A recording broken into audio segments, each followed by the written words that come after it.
पाक फ़ौज की तरफ से खुसूसी मेरा चेकअप किया गया और आगे इलाज के लिए ले जाने के लिए भी वादा किया है और मैं पाक फ़ौज का मशकूर व ममनून हूँ।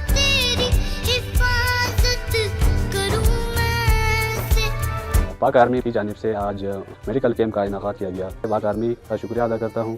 यहाँ के अवामी मकामी लोगों ने भरपूर तरीके से इस्तेफ़ादा हासिल किया और हम शुक्रगुज़ार हैं पाक आर्मी का, खुसूसन उन्होंने ये इस कैंप को कामयाब बनाने में किरदार अदा किया।